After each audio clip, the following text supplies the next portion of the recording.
pivoter votre appareil. Non. Non, c'est bon. Tu peux y aller. Bon. Ouais, on va dire que oui. Bonsoir à toutes et tous, bienvenue pour notre Allodéon hebdomadaire. C'est Marc et Marion, occupants et occupantes de l'Odéon, qui allons un peu introduire ce soir faire un petit point d'étape des occupations, des 6 semaines d'occupation. Demain, ça fera 6 semaines. Et voilà, n'hésitez pas à poser vos questions au fur et à mesure dans le chat. Antoine prend en note vos questions et nous les posera en direct. Voilà. Attends, je te fais juste un point technique parce qu'on a un souci de... Ah. Voilà, on va se mettre comme ça, désolé, mais on a raté. Rapprochez-vous Voilà. un peu. Ouais, C'est bon, on était allongés. Ouais. On reprend l'intro. Non, c'est c'est bon. bon. Ok, bah, on continue alors après ce petit point technique. Du coup, sur ce petit point d'étape de presque donc, demain 6 semaines d'occupation, nous, à l'Odéon, on trouve ça unanimement très positif. On remarque que dans les différentes occupations, on est à plus de 100 aujourd'hui, je ne sais plus exactement, ce qui est... on voit partout des phénomènes d'auto-organisation sous différentes formes, et ça, c'est très précieux parce que ça a permis de sortir, pour les personnes qui occupent, de l'isolement dans lequel nous a plongé la crise sanitaire. Et en fait, on vit aussi des expériences de convergence, puisqu'il y a différents profils sociologiques et situations et de travailleurs et travailleuses dans les théâtres, qu'on pense... aux différents intermittentes de l'emploi hors spectacle qui occupent les théâtres avec les intermittents et intermittentes du spectacle. Les étudiants aussi qui sont ultra déter et ultra mobilisés, et ça fait trop plaisir ce que la jeunesse déchire. Et voilà, et ça a permis jusqu'à présent de recréer du lien social et politique, et c'est hyper précieux pour le mouvement maintenant, mais aussi pour la suite des luttes. Et voilà, et du coup, dans l'ensemble, les occupations se passent très bien, et y compris aussi pour notre milieu, ça a permis de redonner confiance dans les syndicats, et tout le monde travaille en bonne intelligence, que ce soit les différents collectifs de lutte, les différentes CIP, voilà, et du coup, ça donne énormément d'espoir pour la suite, et aussi pour gagner. Et je laisse la parole à Marc pour d'autres précisions. Oui, parce que on pourrait trouver le temps long, 6 semaines, c'est pas mal. On pourrait dire, on occupe des lieux vides, il se passe quoi? Mais il se trouve que le temps est lent. Le temps est lent, les 6 semaines sont lentes, mais quand même, on peut apprécier un certain nombre de succès remportés par la mobilisation. Le premier, quand même, c'est la lutte contre la réforme de l'assurance chômage. On a rarement eu des articles de presse comme ça. On a rarement eu notre lutte, elle a permis de sortir ce dossier un peu de l'ornière dans laquelle il était, avec une vraie mobilisation, avec la journée du 23 qui s'annonce dans de bonnes conditions, avec des appels intersyndicaux, des associations, de la convergence, avec d'autres secteurs qui sont touchés par cette réforme ou pas, par la pauvreté et la précarité. Donc, le dossier, il sort, et d'ailleurs, à tel point, ça c'est quand même un scoop qu'on a eu là dernièrement, tel qu'était fait le décret, c'est que, alors qu'ils prennent pour calculer l'indemnité journalière, non pas les jours travaillés, mais la totalité des jours de la période, il se trouve qu'avec ça, les congés maternité, les congés de maladie, les périodes de formation vont pénaliser complètement les travailleuses et les travailleurs qui y ont recours dans le régime général. Là, on est bien dans le régime général. Et donc, alertés par cette situation, d'après les bruits qu'on en a, Elisabeth Borne a piqué un petit peu une crise contre ce cabinet, et ils vont sortir une V2. Là, ça fait à peine 15 jours que le décret est sorti, et ils vont le réécrire. Donc, évidemment, on va leur dire pas la peine de le réécrire. Nous, on va aller devant le Conseil d'État pour le faire casser. Et puis, de toute façon, vous allez être obligé de le retirer. Donc, ne perdez pas de temps. mais ça prouve bien qu'ils ne sont pas si sereins que ça. Sur les autres sujets, de la même façon, quoi. Bon, il y a un silence absolu de Macron. Avant, il nous disait de chevaucher le tigre. Là, c'est plutôt la politique de l'autruche. Il se met la tête dans le sable, il voit rien, il n'entend rien. Mais il va bien falloir qu'il réagisse parce que sur l'ensemble des revendications, il y a des gens qui s'adressent à lui. On a eu des partis de gauche, on en pense ce qu'on veut.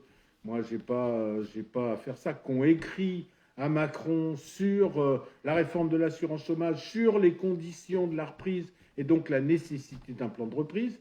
Il y a France Urbaine, qui sont les 60 grandes métropoles, quelle que soit leur couleur politique, qui ont écrit à Macron de la même façon. La Fédération des élus à la culture a fait la même chose. Selon ce qu'on sait, l'association des CDN va faire la même chose en prenant toutes nos revendications. Je ne dis pas qu'on a gagné, on ne dit pas quand on en discute entre nous, mais on n'est pas figé, on n'est pas dans une situation bloquée. Et puis les quelques actions qu'on fait tous dans tout le pays ont des retentissements, on les emmerde, même si on occupe des lieux où il n'y a pas de spectacle. Mais ce mouvement est d'une vitalité et d'une fraîcheur pas possible. Et le dernier point que je veux dire, la preuve, ils interdisent maintenant la musique sur les rassemblements. C'est-à-dire qu'on n'a pas le droit à la liesse, on n'a pas le droit de revenir l'avenir, qui est un avenir de partage et un avenir festif, et un avenir où on est ensemble et où on partage ces périodes-là. Et ils veulent interdire la musique, donc on est en train de prendre des initiatives pour contrer, organiser des agoras, des bâillonnets, et reprendre la musique dans la rue, dans nos rassemblements. Et oui, je rebondis sur le fait qu'on les gêne et qu'on a un peu leur gros caillou dans la chaussure. Mais c'est vrai qu'aussi là, au bout de 6 semaines d'occupation, il y a des perspectives stratégiques qui se dessinent. Et effectivement, ce qu'on a besoin là pour vraiment gagner, véritablement gagner, même si c'est déjà quelque part une victoire d'avoir réussi à faire sortir la question de l'assurance chômage du seul milieu des intermittents et intermittentes du spectacle. On a besoin que tout le monde soit sensibilisé à cette question parce que, en fait, ça va toucher l'ensemble des travailleurs et des travailleuses en fait, du pays. Et c'est hyper important de continuer à pouvoir informer autour de nous, les collègues, les proches, vu qu'avec la crise sanitaire et économique, en fait, il y a déjà des licenciements, mais la vague de licenciements va devenir un tsunami très certainement, et en fait faire prendre conscience que en fait, on a besoin de droits sociaux et que en fait, c'est pas à nous de payer leur crise, donc il va falloir qu'ils raquent et qu'ils assument. Et voilà, et aussi bien avoir en tête que c'est tellement difficile de récupérer un conquis social ou un acquis social qu'on a perdu. C'est beaucoup plus difficile une fois que ça a disparu, quoi. Et l'autre point hyper important à avoir en tête, c'est la logique politique du gouvernement qui, avec cette réforme de l'assurance chômage, en fait, s'attaque aux plus précaires pour encore plus libéraliser, ubériser la société. Déjà, ils font en sorte qu'il y ait de moins en moins d'embauches en CDI. Et en fait, c'est clairement si des travailleurs et travailleuses n'ont pas des conditions d'emploi correctes et de travail correctes et de droits sociaux derrière pour leurs différentes situations de travail, bah, en fait, tu vas beaucoup plus accepter de bosser en auto-entrepreneuriat, etc. C'est des phénomènes qu'on voit déjà dans la restauration, par exemple, où il y a des serveurs qui sont embauchés en auto-entrepreneuriat et tout ça, ça déresponsabilise les employeurs. Et en fait, c'est une logique globale qui est aussi dans le public, en fait. Même si on peut se dire qu'on a moins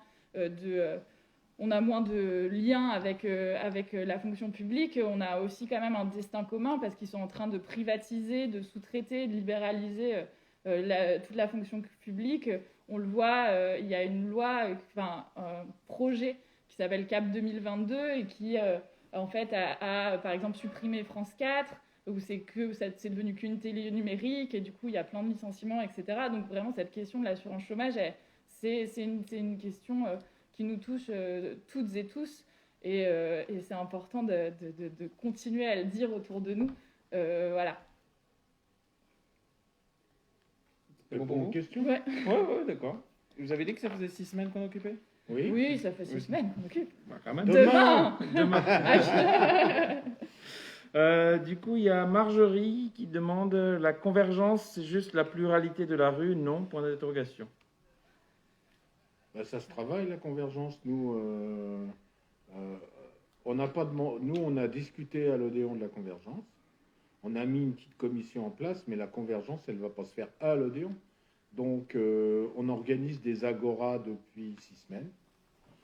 Il y a des associations, des personnes en lutte qui sont venues nous voir, témoigner, et donc on organise des réunions à l'extérieur de l'Odéon avec tous ceux qui veulent y participer, syndicats, associations, regroupements, secteurs qui rentrent en lutte ou qui ont des luttes partielles ou qui se posent des questions. Et avec eux, ben, on essaye de construire les actions qu'on fait à l'extérieur. On essaye de construire la manifestation du 23 sur l'assurance chômage. Et on a aussi on a mis en ligne un agenda des luttes qu'on essaye de remplir avec toutes les manifestations, toutes les initiatives qui sont prises pour pouvoir renseigner ceux qui veulent y participer. Et nous, à l'Odéon, en tout cas, on a plein de banderoles. On a un atelier banderole magnifique. Et on a plein de banderoles de l'Odéon en lutte, de l'Odéon dans la rue. Et on essaye d'envoyer systématiquement à tous les rassemblements, etc. et d'y appeler chaque fois qu'on pense que, et on le pense tout le temps, que ça vaut le coup d'y aller et d'être présent. Donc la convergence, elle se fait comme ça. Après, il n'y a pas de raccourci, il n'y a pas, etc.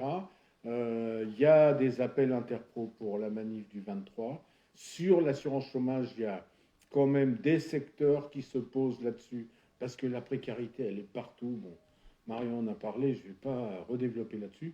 Donc la convergence, elle est dans la rue, elle est dans ce qu'on construit ensemble et dans le fait qu'on arrive à partager tout ça.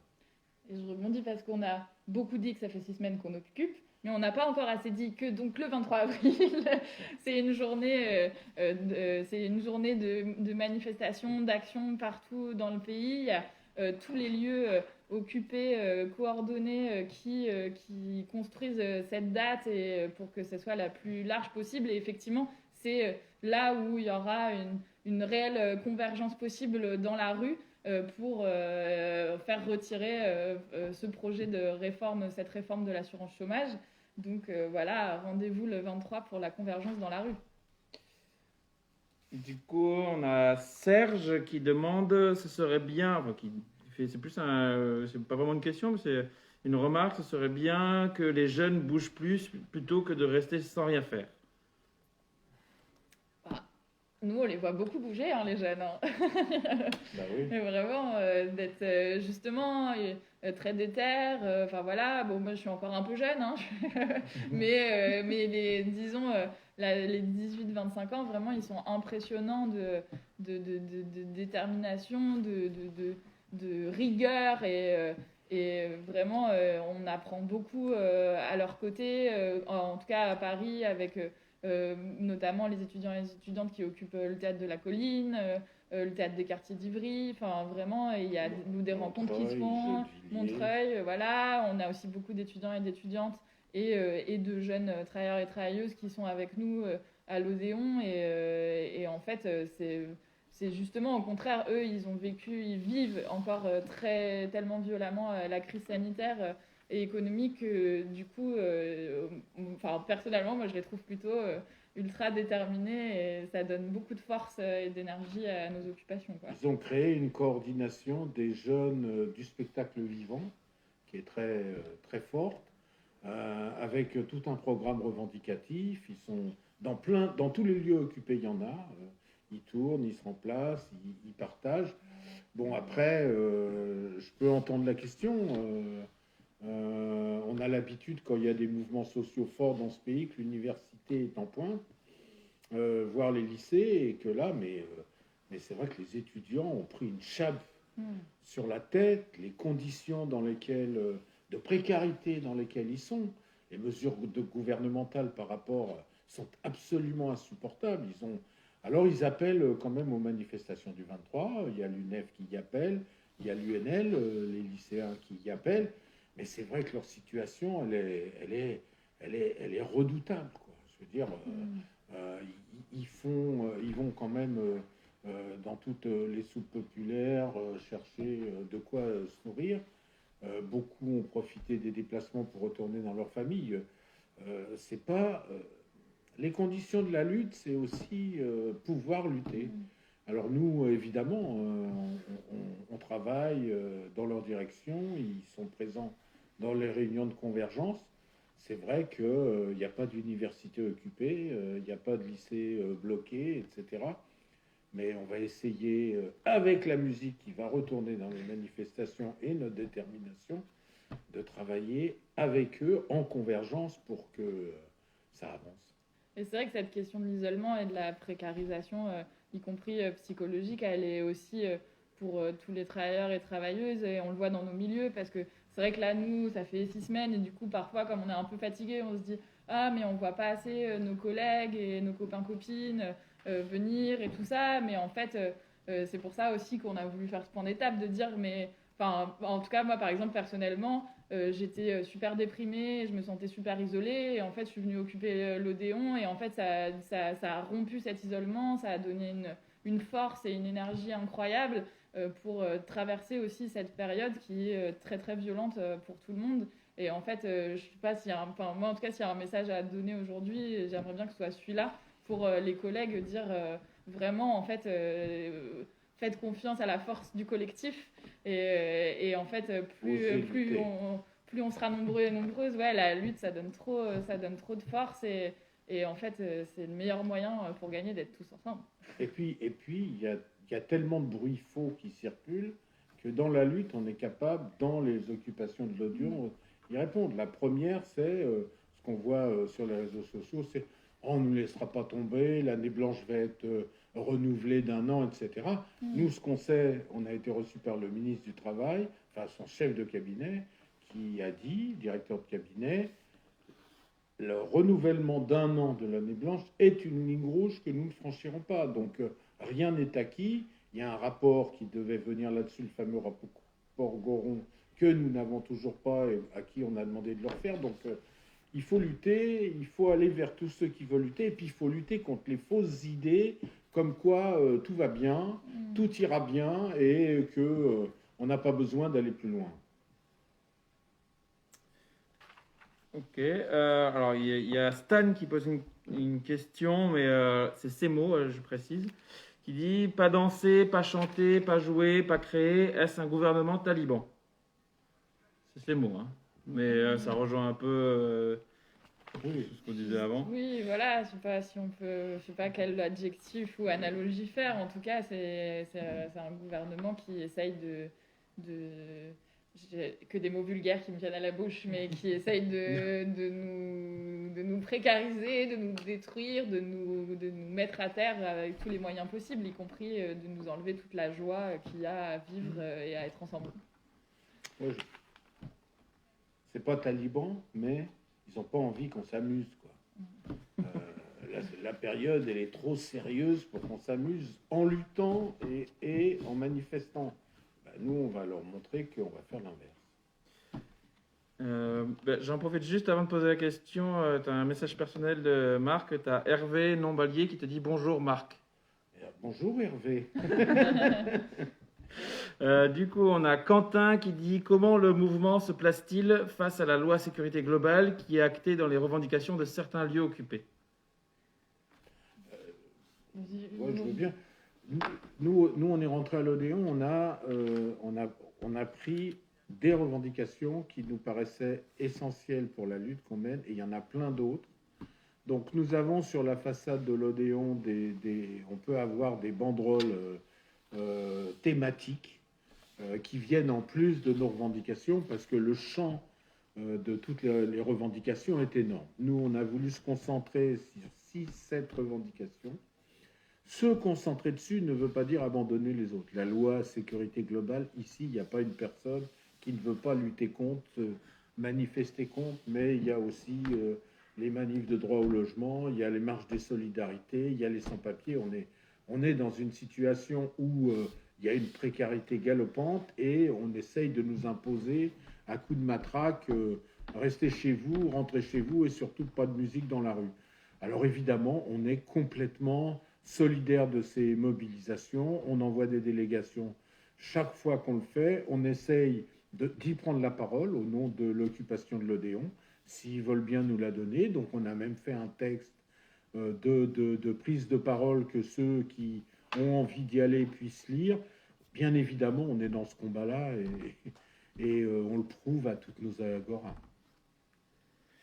Du coup, on a Rémi qui dit à Auch, nous avons obtenu de la préfecture de pouvoir ramener la musique dans la rue, mais au vu des tensions dans différentes villes, il doit y avoir des consignes nationales, non. Point d'interrogation. Certainement. C'est ce qu'on pense. Ouais. C'est ce qu'on pense. En tout cas, nous, on a le préfet l'allemand à Paris, qui est un spécialiste de ce genre de provocation. Donc on le voit bien, mais on sait qu'il y a d'autres villes, il y a d'autres départements.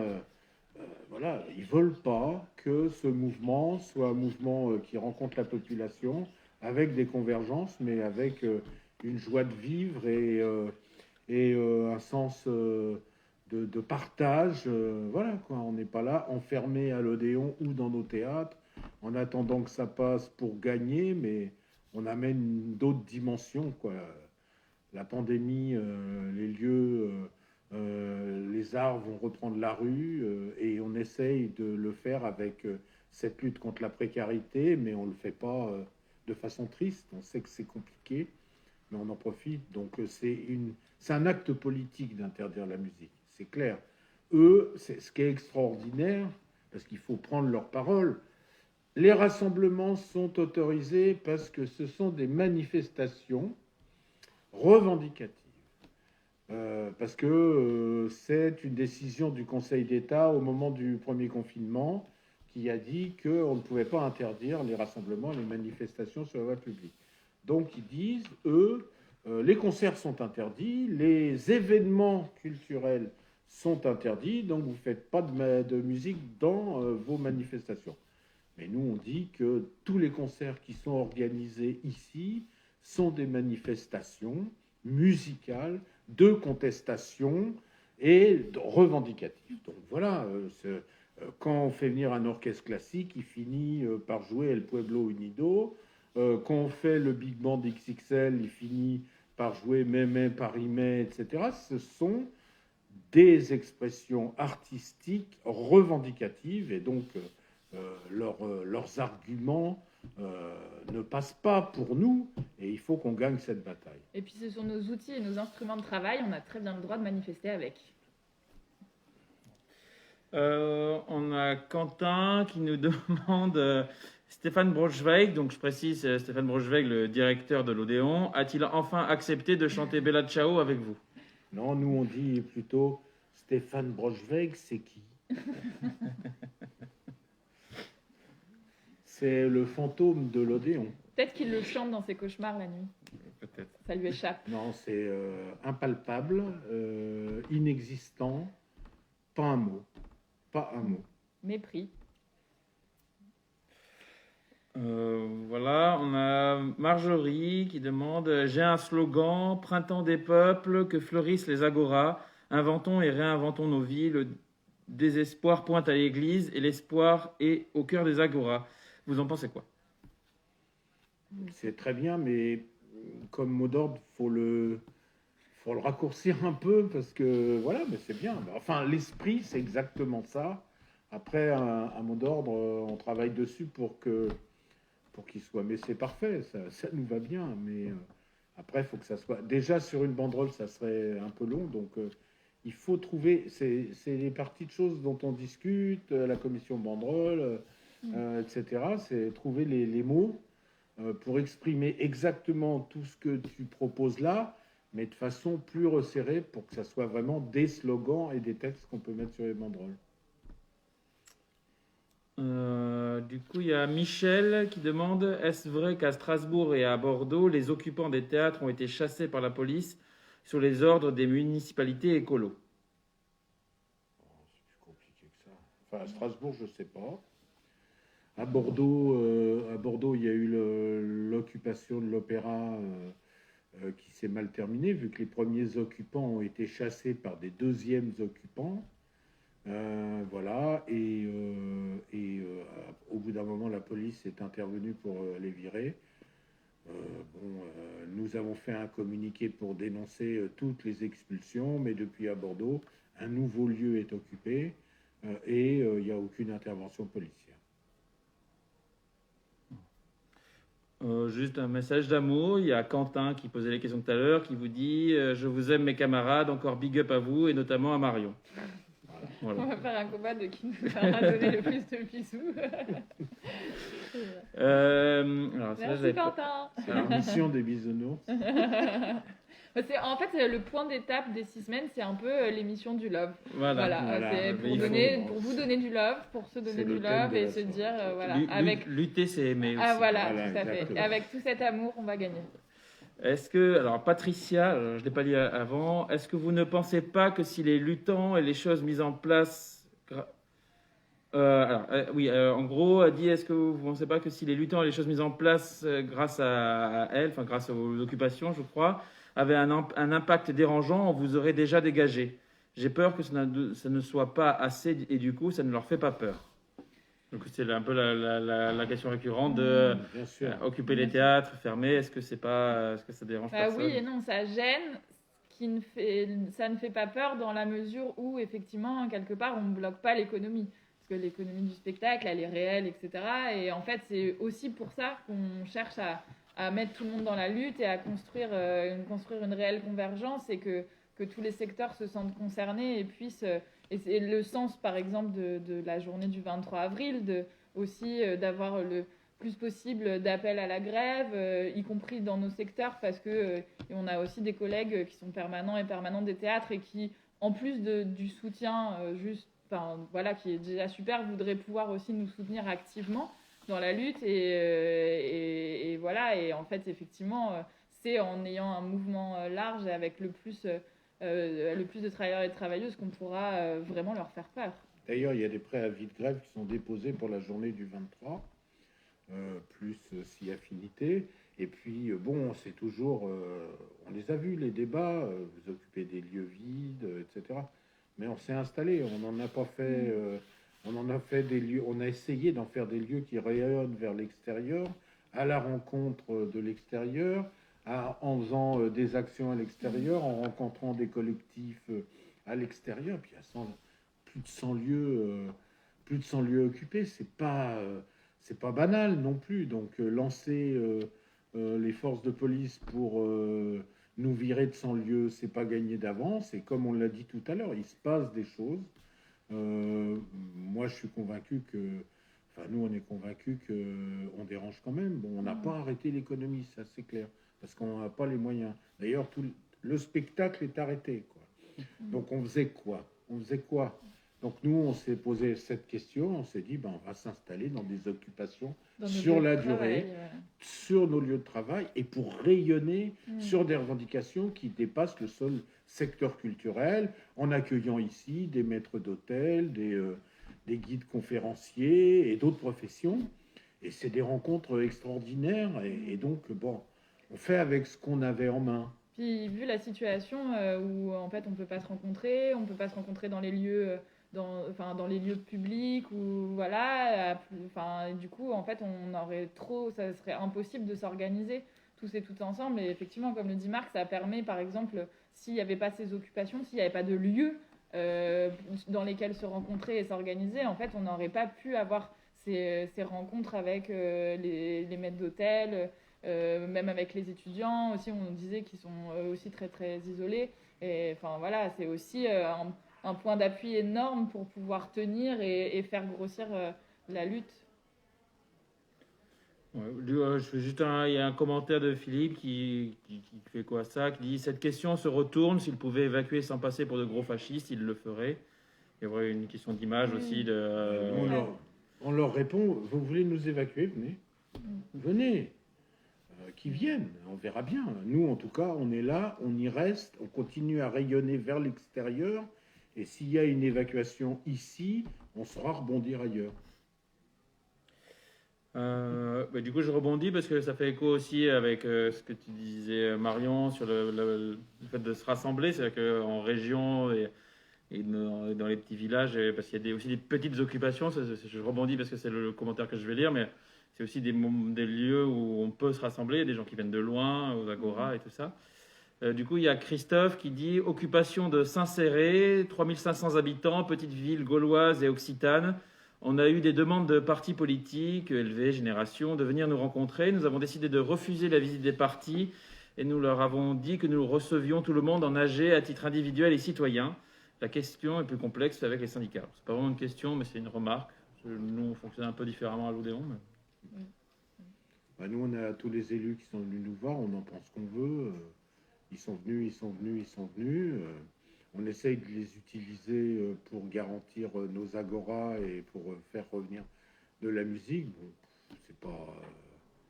voilà. Mais quand on les a rencontrés, on l'a dit, la force de nos AG, tous les jours, 2 AG par jour, la force de la démocratie et que c'est bien de vouloir parler de nous, mais qui tiennent compte de nos mots et des mots qu'on adopte et qu'on partage ensemble.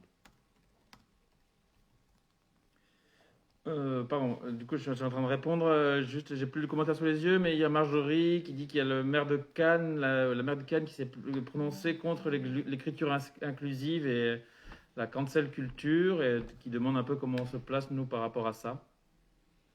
Là, vaste question. Enfin, On la pratique. On la pratique et après, voilà. Après, c'est aussi... On la pratique dans nos communiqués. Ouais. On la pratique ici. Et c'est une bataille essentielle, quoi. On a fait une agora sur les luttes féministes dimanche. Nous, au syndicat des musiciens, on a fait une étude il y a 2 ans sur la situation des femmes dans la musique. Il y a 6% d'instrumentisme dans le secteur des musiques actuelles. On voit tout le travail qu'on a à faire.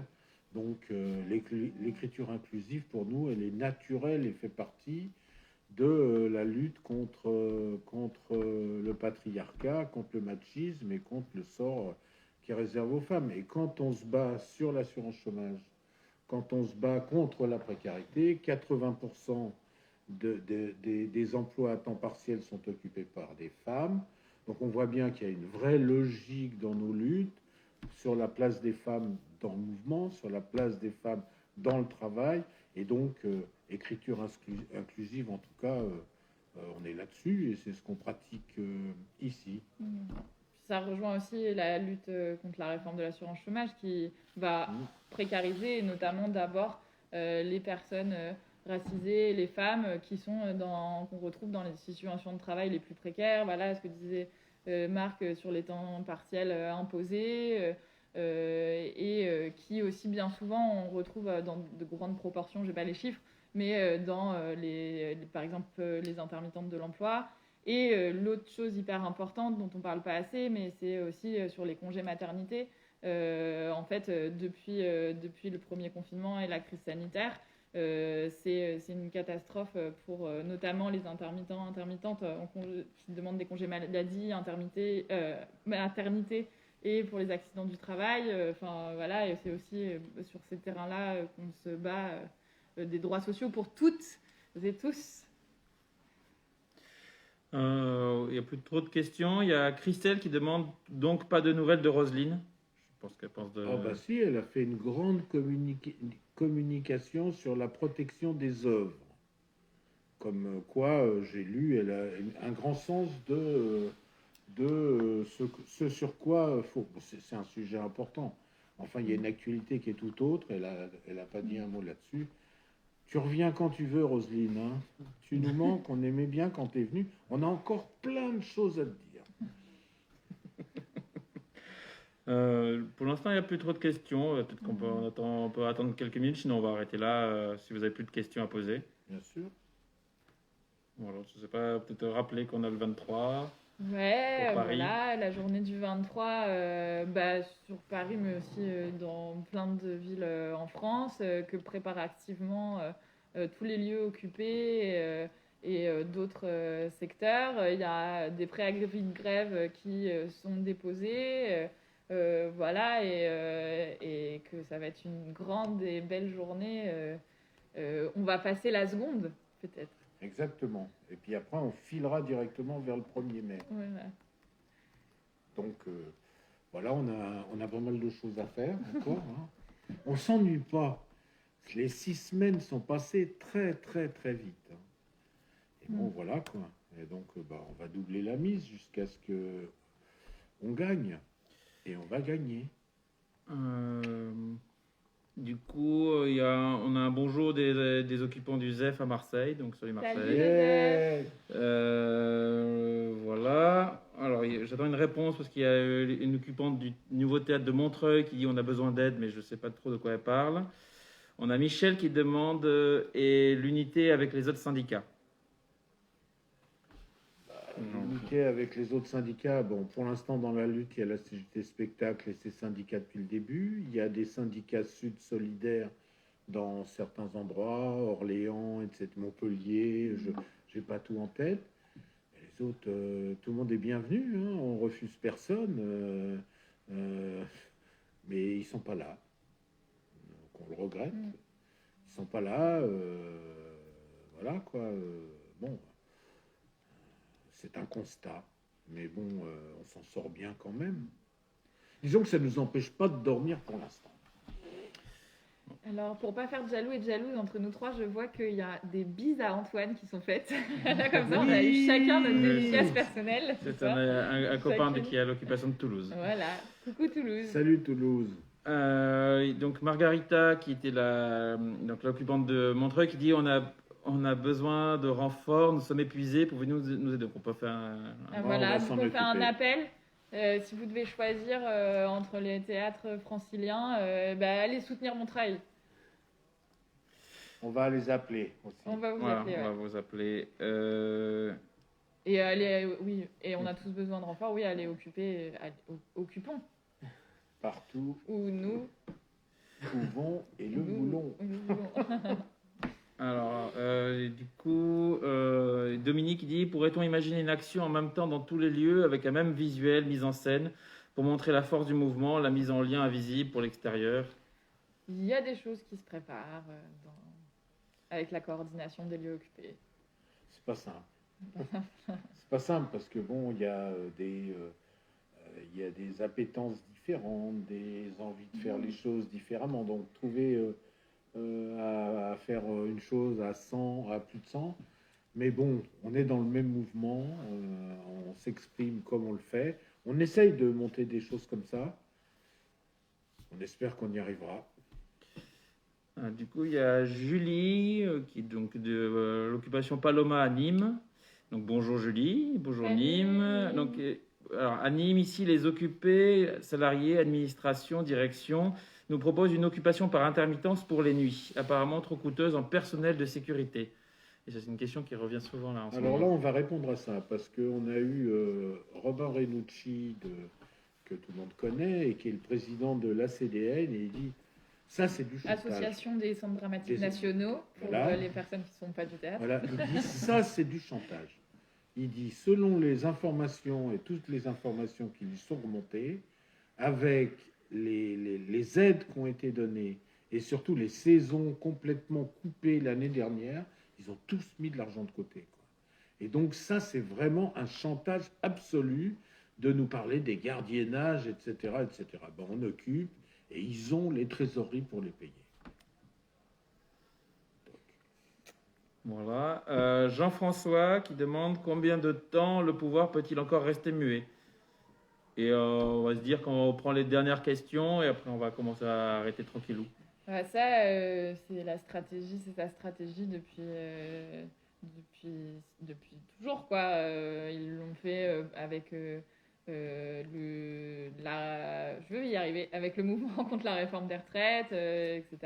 C'est leur stratégie d'attendre le pourrissement, mais pour l'instant, on fleurit plutôt. Oui, oui. Pour l'instant, on n'est pas en phase de reflux, de repli. Les occupations durent. Et finalement, posons la question à Gabriel Attal.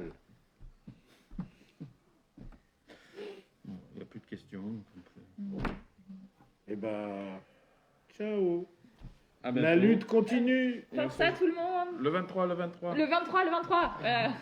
Le 23 et à Paris, région parisienne, c'est à 14h, place d'Italie.